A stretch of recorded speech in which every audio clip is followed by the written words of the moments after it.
Coming to terms with their identities as young men move through high school is one theme of the hit Broadway play Choir Boy.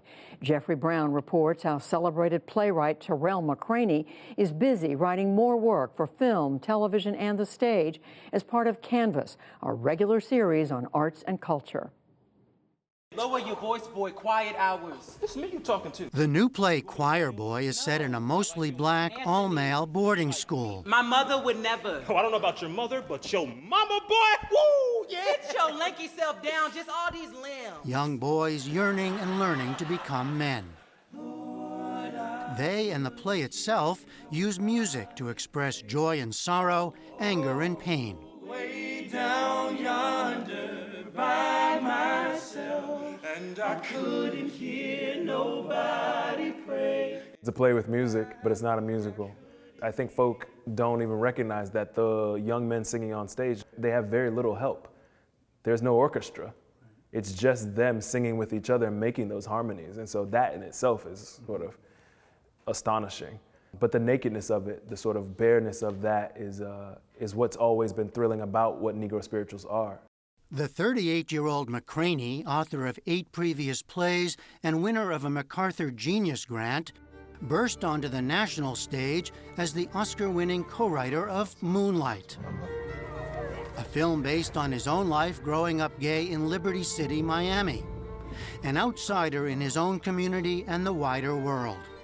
Clearly, my instinct. In Choir Boy, he gives us Ferris, an astonishingly talented, curious, and seemingly confident 16-year-old who happens to be gay.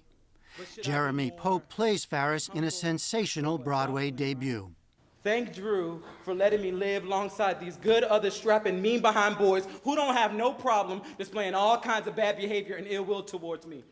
But if I remove one of them from my presence so that I can think long enough without someone drawing attention to my swish or my wrist, I need to be put down. Ferris is a scholarship student with little support from home, hoping for a chance at bigger things through this prestigious school.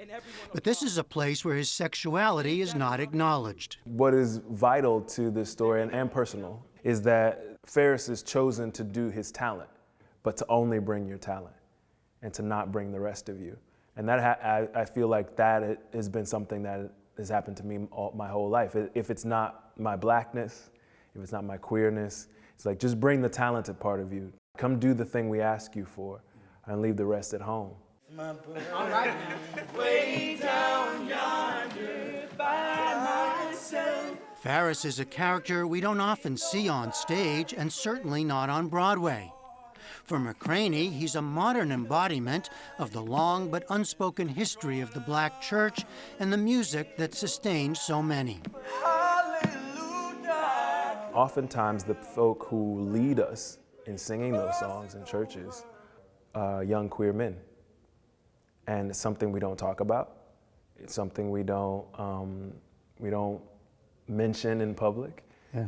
And sometimes we admonish those same queer bodies who are often very gifted at singing and preserving that legacy. When I was commissioned to write a play, I wanted to write about what does it mean as a community, in the black community, to pass down this legacy, this very treasured legacy, to these bodies that we sometimes often don't even regard as full human beings. I did not kick that mean boy out the choir because he could sing better than me. In Choir Boy, Ferris, still so young, is confronted with painful choices that will play out for the rest of his life. If you're from where people like Ferris and myself are from, the options that are coming before you are limited in terms of what you can be in life or what you see that you can be, what you're told that you can be, where infrastructures are there that you can actually achieve. And you have to make those decisions pretty early, because the other options are, here's this drug game that you can get a part of. That's a hard place to be, especially if you're 12 or 14 or...